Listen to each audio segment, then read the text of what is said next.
Hello friends, how are you all? Hope you are doing well in today's video. The true story of Brittany Murphy's tragic death, I will tell you.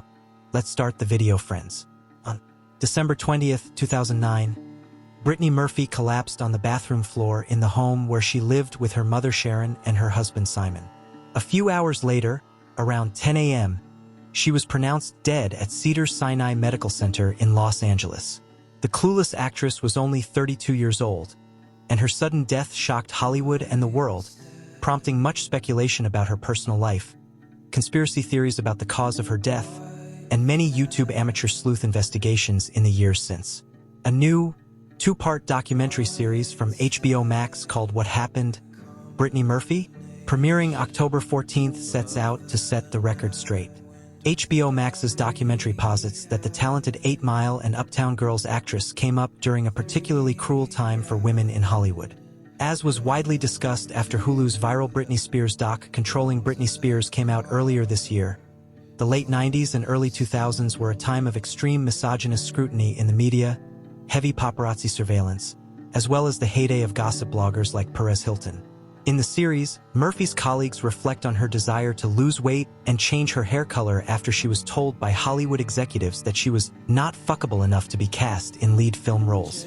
But possibly worst of all, the culture gave way to an insecurity that left Murphy vulnerable to the charms of Simon Monjack, a man revealed to be a manipulative con artist by HBO Max's new doc. Murphy married Simon Monjack in 2007 after a failed intervention by her friends showing her evidence of his criminal history.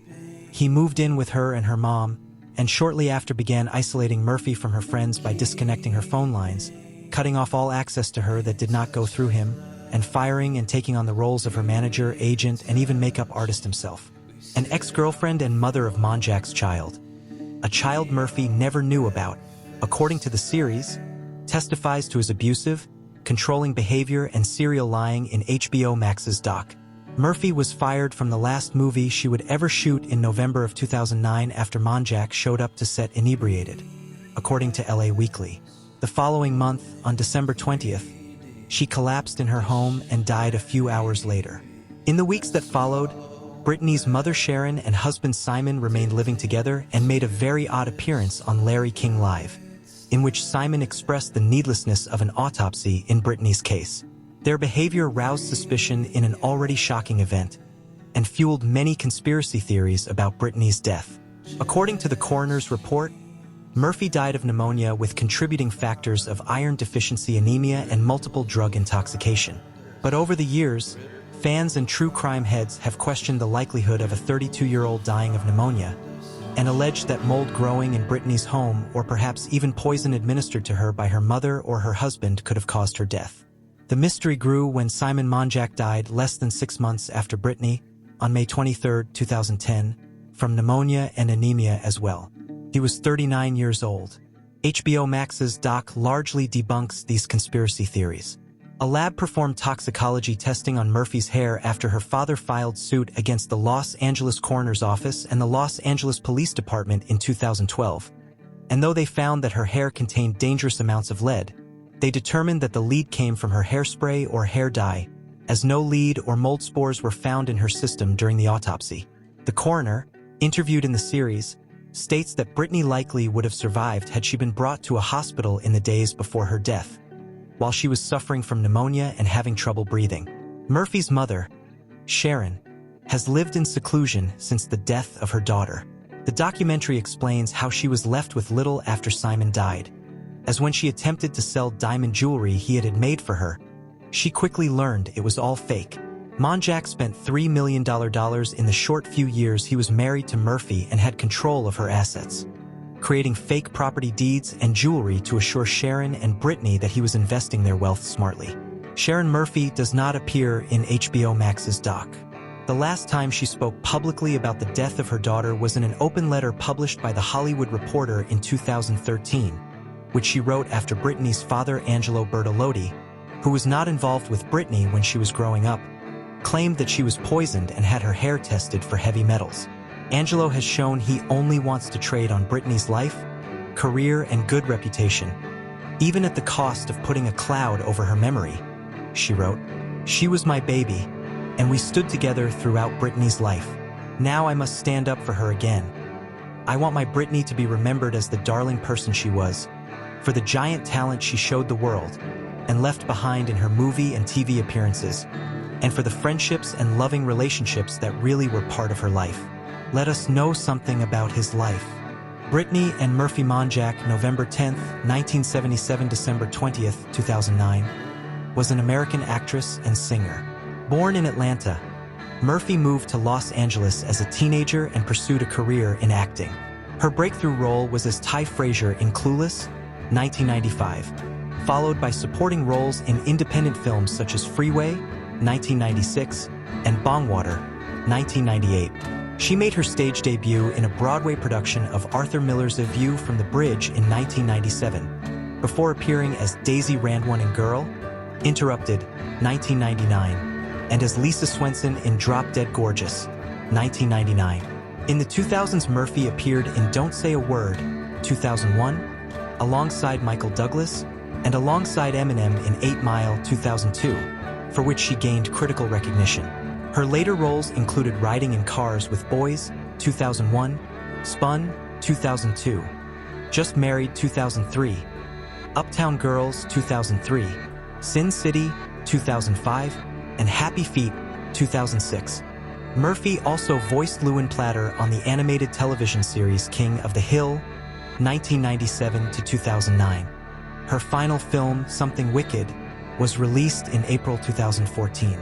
In December 2009, Murphy died of pneumonia at the age of 32. Early life. Brittany and Bertolotti was born in Atlanta, Georgia, to Sharon Kathleen Murphy and Angelo Joseph Bertolotti, who divorced when she was 2 years old. Murphy was raised by her mother in Edison, New Jersey. Bertolotti was not named as her father on Brittany's first death certificate. Prior to her enrolling at Edison High School, the family moved to Los Angeles in 1991 so that Murphy could pursue an acting career. Murphy said her mother never tried to stifle her creativity, and she considered her mother a crucial factor in her later success. When I asked my mom to move to California, she sold everything and moved out here for me. She always believed in me. Murphy's mother is of Irish and Eastern European descent, and her father is of Italian ancestry. She was raised a Baptist and later became a non-denominational Christian. She had 2 older half-brothers and a younger half-sister. Career: acting. Murphy attended Vern Fowler School of Dance and Theater Arts in Colonia, New Jersey, in 1982. From the age of 4, she trained in singing, dancing, and acting until her move to California at 13. Murphy made her Broadway debut in 1997 as Catherine, in a revival of Arthur Miller's A View from the Bridge opposite veteran actors Anthony LaPaglia and Allison Janney. Murphy landed her first job in Hollywood when she was 13, starring as Brenda Drexel in the series Drexel's Class. She then went on to play Molly Morgan in the short-lived The Torkelson spin-off Almost Home. Murphy also guest-starred on several television series, including Parker Lewis Can't Lose, Blossom, Sequest 2032, Murder One, and Frasier. She also had recurring roles on Sister, Sister, Party of Five, and Boy Meets World. Murphy's breakthrough role was in her second feature film, the teen comedy Clueless, 1995, directed by Amy Heckerling, which developed a cult following. She followed this with roles in Freeway, 1996, with Reese Witherspoon and Kiefer Sutherland, and the independent comedy Bongwater, 1998. In 1999, she had a supporting role in James Mangold's Girl, Interrupted as a troubled psychiatric patient alongside Winona Ryder and Angelina Jolie, and as an aspiring beauty queen in Drop Dead Gorgeous. She also voiced the character Lewin Platter on Fox's animated sitcom King of the Hill for the entirety of the show's run from 1997 to 2009, and Joseph Gribble until the 5th season. She was nominated for an Annie Award for voice acting in the King of the Hill episode Move In, On Up. She began the 2000s with a leading role in Don't Say a Word, 2001, alongside Michael Douglas. The TV adaptation of the novel The Devil's Arithmetic, 2001, 8 Mile, 2002, for which she received critical acclaim, and Uptown Girls, 2003. In 2003, she starred in the romantic comedies Just Married and Little Black Book, 2004, and the critically acclaimed Sin City, 2005. Film critic Roger Ebert frequently acclaimed Murphy's acting talent and comedic timing, giving good reviews to several of her films and comparing her to Lucille Ball. As for Brittany Murphy, for me, it goes back to the 2003 Independent Spirit Awards, where Murphy was assigned to present one of the awards. Her task was to read the names of the 5 nominees, open an envelope, and reveal the name of the winner. This she turned into an opportunity for screwball improvisational comedy by pretending she could not follow this sequence, not even after the audience shouted instructions and the stage manager came to whisper in her ear not once but twice. There were those in the audience who were dumbfounded by her stupidity. I was dumbfounded by her brilliance. Murphy followed with several independent films, including Is Spun, 2002, Never Was, 2005, and Karen Moncrief's The Dead Girl, 2006, as well as 2 Edward Burns films, Sidewalks of New York, 2001, and The Groomsman, 2006. She returned to voice acting with the critically acclaimed 2006 animated feature Happy Feet as Gloria Penguin. In 2009, she was cast in the Lifetime TV movie tribute as the main character Scylla. Murphy completed the thriller/drama Abandoned in June 2009, and it was released in 2010, after her death. In November 2009, Murphy left the production of The Caller, which was being filmed in Puerto Rico, and was replaced by Rochelle Lefevre. Murphy denied media reports that she had been fired from the project after being difficult on set, and cited creative differences. Something Wicked, her final film, was released in 2014. Music. Murphy's career also included work as a singer. She commented, "My singing voice isn't like my speaking voice. I've just always kept it a secret and never taken credit because I wanted to learn how to work behind the microphone in a recording studio. And some of the singers don't even know it was me recording on their albums." She was in a band called Blessed Soul with fellow actor Eric Balfour in the early 1990s. On June 6, 2006, Murphy and Paul Oakenfold released the single Faster Kill Pussycat from the album A Lively Mind. The song became a club hit and hit #1 on Billboard's Hot Dance Club Play chart. It also hit #7 in Oakenfold's native United Kingdom in June 2006. She dabbled in music again with the release of the film Happy Feet, in which she covered Queen's Somebody to Love and Earth, Wind and Fire's Boogie Wonderland. Murphy said about her character Gloria, "Oddly enough, of all the characters I've played, Gloria is the most like me. And she's a penguin.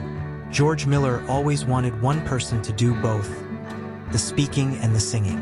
I said, I can sing, and I asked him to give me a shot.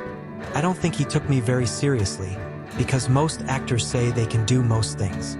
Personal life. In late 2002, Murphy began dating Ashton Kutcher, her co-star in Just Married. Once engaged to talent manager Jeff Quatinetz, Murphy became engaged to Joe Macaluso in December 2005, a production assistant she met while working on the film Little Black Book. In August 2006, they ended their engagement. In May 2007, Murphy married British screenwriter Simon Monjack in a private Jewish ceremony in Los Angeles. For the last 3.5 years of her life, Murphy, her mother and Monjack lived together in the same house. In the early 2000s, Murphy lost a large amount of weight, which led to rumors of a cocaine addiction. In 2005, Murphy disputed such claims to Jane magazine, saying, "No, just for the record, I have never tried it in my entire life." At this point, she had recently signed as the spokesmodel for Jordache Jeans. Death. At 8 a.m. on December 20th, 2009, the Los Angeles Fire Department responded to a medical request at the Los Angeles home Murphy and Monjack shared. She had apparently collapsed in a bathroom.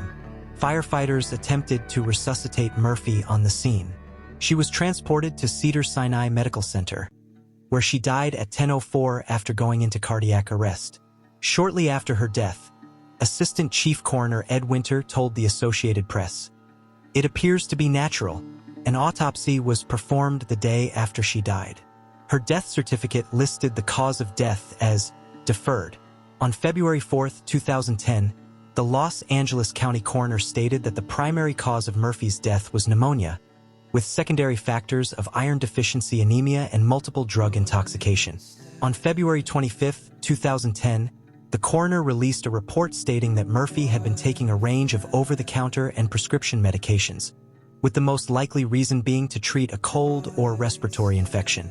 These included elevated levels of hydrocodone, acetaminophen, L-methamphetamine, and chlorpheniramine. All of the drugs were legal and the death was ruled to be an accident, but the report observed the possible adverse physiological effects of elevated levels of these medications cannot be discounted, especially in her weakened state. On December 24, 2009, Murphy was buried at Forest Lawn Memorial Park in Hollywood Hills.